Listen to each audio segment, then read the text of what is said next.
Hi.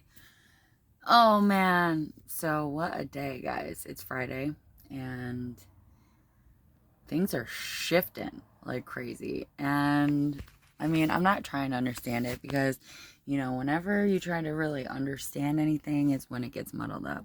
So, like, the goal is to just allow things to happen organically and go with the flow and follow the intuitive guidance and like maintain my personal boundaries and really just like follow my heart and go for what I want to do because it's really been working so far. We are halfway to Quartzite and I'm really excited about it. We have some people who are already there that we know and we love. If it's you, I love you and I can't wait to see you. And I know that we're going to meet a ton of new people, and there's already basic communities set up in certain BLM places. So I'm really excited to be able to go and meet lots of new cool people who are also nomads. It's the best thing about going to these places where the nomads like gather because, um, it's just meeting like-minded people so that maybe once a year we end up in the same spot and it's like a family reunion. I really love that. And, you know, Dan's with me. He's driving the bus. He's been the Dan that I love. And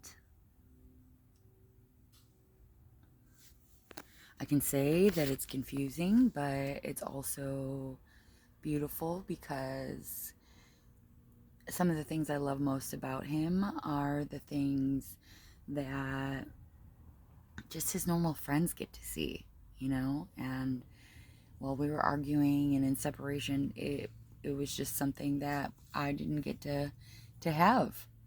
He just, for some reason, we were like reverse magnetizing, and I plan to fully allow him to have his space to make his own decisions and do whatever his heart wants him to do. So,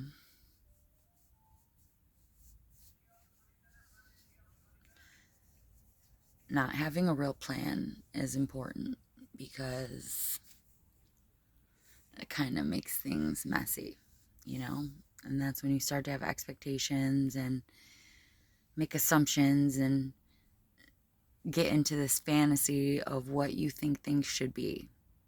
And I'm done doing that because whenever you have extreme expectations, you just open yourself up for disappointment. And there's no need to be disappointed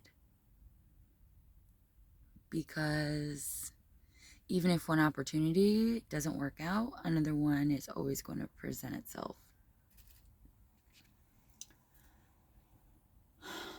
I am praying for optimism and positivity and peace, and that we can work through the communication issues that we had in the past with grace and kindness and just do our best to cohabitate and try to get back to being a team.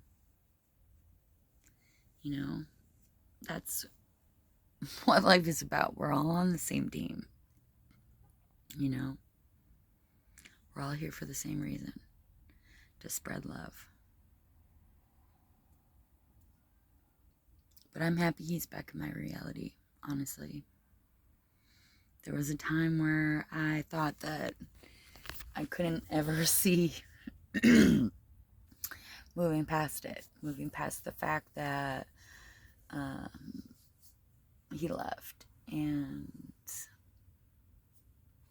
no matter how much I wanted him to come back, he just wasn't ready to. But also having respect for his journey and his process. We all process differently. I'm pretty much an instantaneous processor, and I've really set my intention to have no filter. So I allow everything that I'm feeling and thinking and just to come out, because it's got to come out. It's got to come out in some form, or it's just going to fester inside. It's dis-ease, causes disease. So, like, I want to make sure that I am releasing everything that I possibly can, and I am a clear vessel all the time, because healing really requires that. And I'm in this point of really regaining and rebuilding my stamina and strength. So it's really important to make sure that if you're doing that, if you're really looking to get healthier or stronger or heal, you have to make sure that you're allowing the energies to flow. So I'm going to do my best to really prompt us in that relationship to be able to express ourselves, even if it's ugly and hard. A lot of times I try to shy away and avoid situations that aren't the easiest. I don't really like confrontation. I don't really like anger or aggression. So I tend to internalize when those moments come up, and really working on a way around that and really looking at it and really facing it instead of internalizing and hiding, because it's kind of like when you battle a dragon. It's like you can either run away or you can pull out your sword and take your stance, and hold that space. So my goal is to be able to hold the space for the dragon. While also holding space for my dragon. Because my dragon does love Dan's dragon. I see them dancing together. I see them playing. And I love Dan. It's difficult to really intertwine your energy with somebody on that level and not love them and not want them to succeed and grow and be the best they can be. Because I do want that for him, no matter what it looks like. Am I lying? Who knows? But for real, I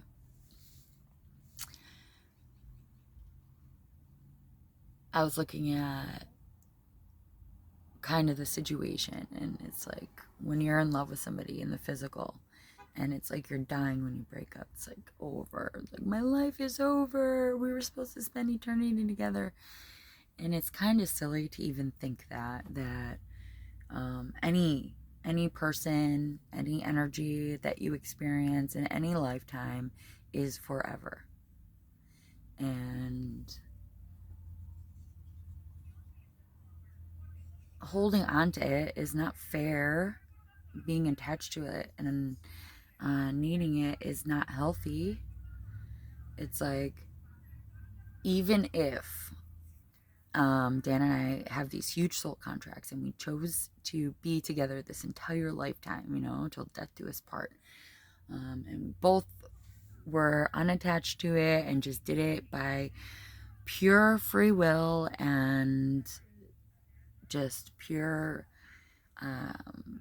joy with God and us, this beautiful divine union, and there was no codependency or anything like that. It was just harmony, right? Not necessarily would we be doing it in next lifetime. We might have a different mission on a different planet with different beings that we have different contracts with.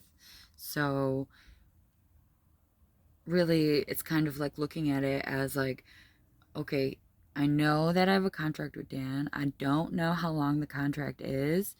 I don't know what it entails. I don't know how it's going to end up. I don't know anything really about it, but I appreciate it. I appreciate the contract for everything that it's shown me, all the growth that I've had, everything that I've learned, um, every place that I've seen, every picture I've taken, every memory that I have, you know? It's beautiful. Like, I have this whole wealth of experience and wisdom and this 3-year journey that I've had with Dan so far. So whether it's 3 more years contracted with Dan or 3 more seconds,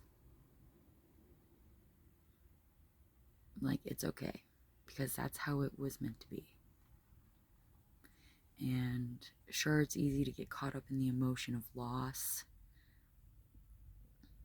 and grieving, and it's easy to like limit ourselves to the things that we can see, like, of the future, because we don't know what's going to happen.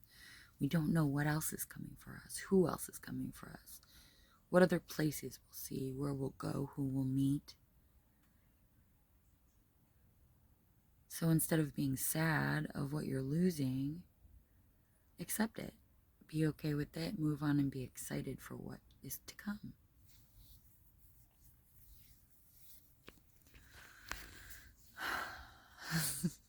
It's like sometimes that's easier said than done, right?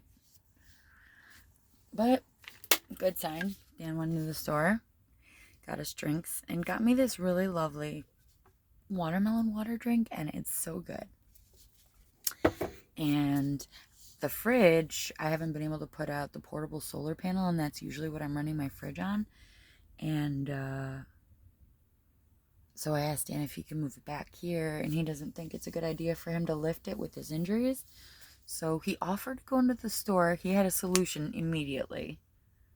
And he offered to go into the store and grab a part so that I could plug the fridge in the front of the bus, and it could be on while we're driving, which is beautiful, because I know before there was like super a lot of resistance for him helping me.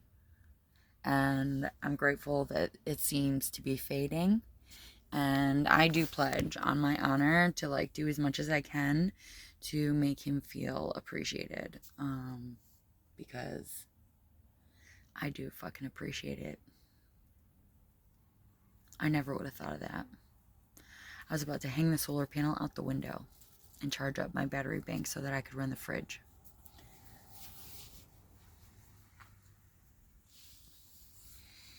So I'm grateful. I'm grateful that the cats have him, because the cats fucking love him. And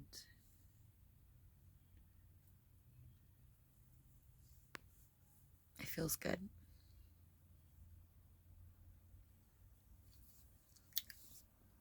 When it's good, it's really good, you know?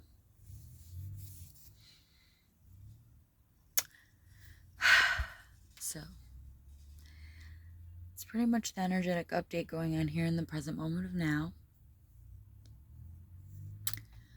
Thanks for being here. The kitties are taking naps. Kids aren't really used to traveling, so it's funny watching them wallow. And Lyra gets really amped up when we first start driving. He runs up and down the bus aisle like a little mad animal. It's so cute. Thanks for being here, guys.